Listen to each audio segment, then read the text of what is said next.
Reynir Örn Pálmason, sæll. Sæll. Við erum hérna stödd á Króki. Eða Margrétarhof. Hvað kallar þú þetta? Ég kalla þetta Krók. Já. En þetta náttúrulega bara Margrétarhof á Króki, held ég. Já, já. En ég meina jörðin heitir Krókur og verður áfram Krókur. Já. En ræktunin er hérna kennd við Margrétarhof? Ræktunin er kennd við Margrétarhof og verður áfram. Já. Nákvæmlega. Þú hérna segja mér nú aðeins upphafið. Þú bjóst úti í fjöldamörg ár, er það ekki? Jú. Og kynntist fjölskylduna þá, segðu mér aðeins. Kynntist fjölskyldunni í 95. Já. Og var sem sagt með Alexandru á Hólum. Já. Og lofaði að koma til þeirra í 3 mánuði, sem sagt, sumari 96, haustið 96. Já. Sem ég gerði og það stóð yfir í 8 ár. Ég bjóð hann hjá þeim í 8 ár. Já. Og síðan kom ég heim, fór í framsveitina á Hólum. Já. Og byrjaði svo bara sjálfur í Mosó og var alltaf í miklu samstarfi og samvinnu við þau og bara mikið kontakt við þau. Já. Og það var bara að tala svona, það langaði kannski ef að kemur ykkur lítil sæt jörð á yrði laus. Já. En það var svo sem ekkert verið að leita neitt þannig en Nei. svo félagið mér sem leið hérna þessa jörð og ég kem hérna og hringi bara í jöran eða þau og segjum að ég sé búinn að finna hérna bara mjög fallegan stað sem að þeim leist bara mjög vel á og þannig þetta. Já. Og þú varst, hvað varst úti lengi? Ég var í 8 ár. Varst í 8 ár? Já.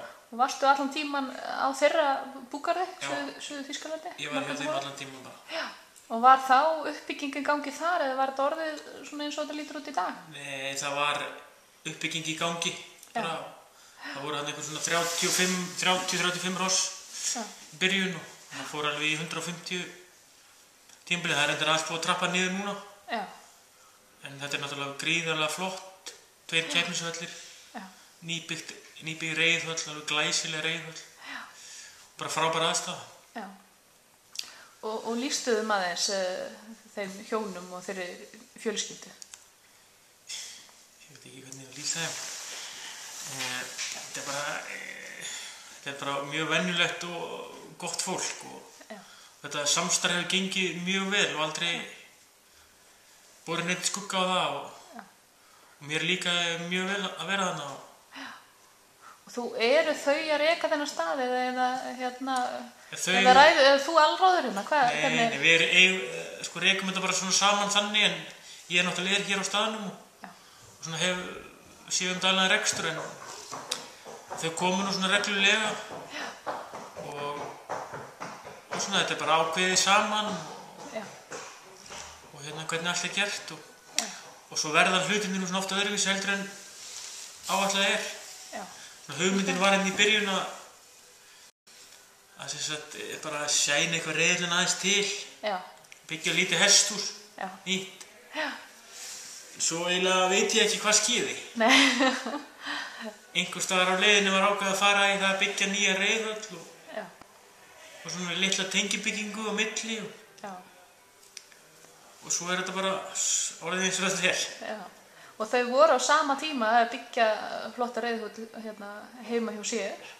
Já, þau byrjuðu reyndar á henni aðeins seinna og þess að var ákveðið fyrir löngu síðan að það ætlaði að gera hana og búin að vera teikniborinn hjá þeim.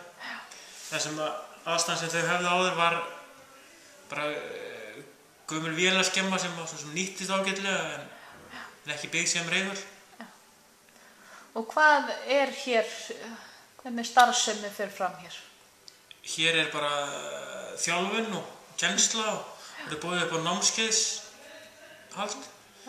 Það er 2 fullbúnir flottir sumarbústaðir sem verður boðið upp á leigu með heitum potti og öllum græðum. Og við erum bara klára að byggja þetta og ætlum bara að sjá til eða sjá hvernig þetta verður.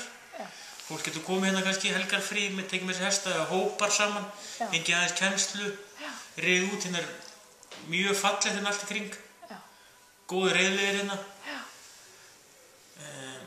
og svo náttúrulega þjálfum bara og ræktun. Hvað er þeirra hross umfangsmikil hjá þér eins og í dag? Það ætli sig ekki kringum 50 hross sem þau eiga henni í dag. Já. Á síðast, í vetur, af 16 hrossum sem við vorum með þjálfun, Já.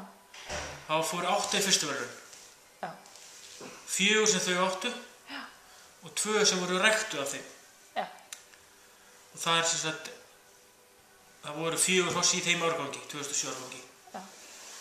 Þau eru nefnilega búin að vera töluvert lengi að rækta og byrjuðu náttúrulega á Hvoli að rækta þar og eru komin með bara mjög vel á stað, það ekki? Hvað? Jú, þau eiga núna 5 fyrstuverðlauna merar sem í ræktun og það komu þarna 4 nýja fyrstuverðlauna merar í vor.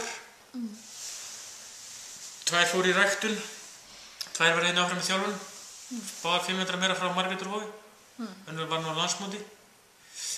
Það eru mjög flottar merar og brefnilegar og gaman að halda áfram með þær. Já. Síðan ekkert rosalega stórir árgangar fyrir en veturgamalt síðan bara við komum hingað. Já. Og ætlunin kannski að vera með 10-12 bara góðar merar. Já, ræktar hross sem okkur langar til þess að ríða út á og eiga. Já. Og eru þau að taka þá heim til sín? Eru þau að taka til Svíþjóðar eitthvað hluta af þessum merum eða? Nei, ekki meira, en þau hafa aðeins tekið keppnishesta sem hafa verið kannski keppni hérna. Já. Og tekið til sín. Já. En leggja megin áherslu á að ræktunin verði fyrst og fremst hér. Já, ræktunin á að verða hér svona, já. Nánast inngöngu. Já. Og svo maður bara harður að bara taka úr þessu og éta. Og éta? Já. Það er ein leiðin. Það nóg að mat til hérna í frystinum hérna. Já. og nú erum við að fara hérna út að fara að halda sölusýningu. Nú erum við að halda hérna fyrstu sölusýninguna, vonandi af mörgum.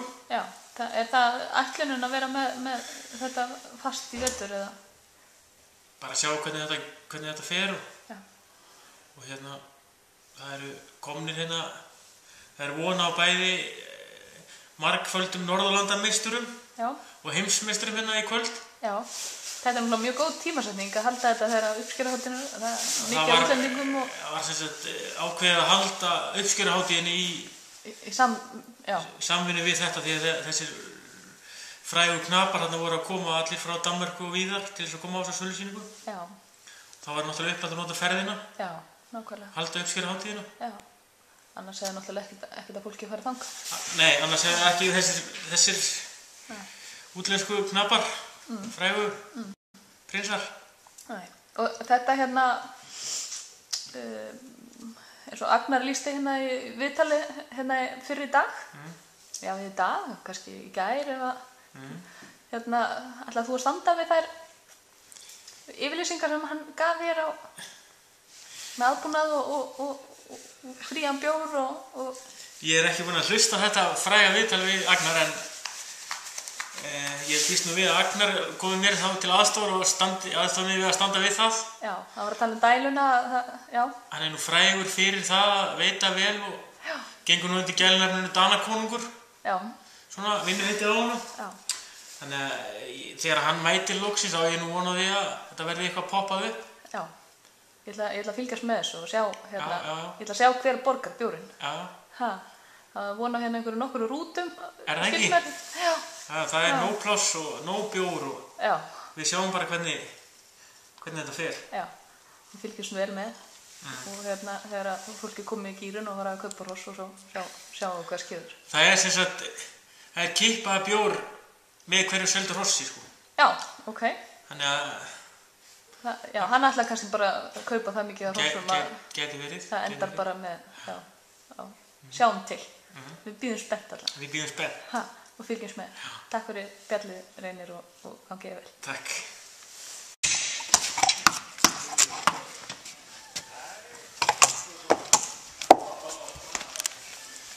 Það var eitt hérna sem að ég gleymdi að láta koma fram. Það er sem sagt, það er heimasíða sem að ég var að setja í loftið. Já. mhof.is. mhof.is. Endilega kíkja þar inn fullt af fallegum myndum af mér þar inni. Af þér? Af mér, eða svona flest af mér. Eitthvað Ok. einhverjum hestum líka en mest af mér. Þú heldur að þetta verði til þess að fólk kíkja á? Já, ég geti trúið því að þetta er svolítið aðdráttarafl. Ok, sjáum til. Já. Það er allavega komin til skila. Takk.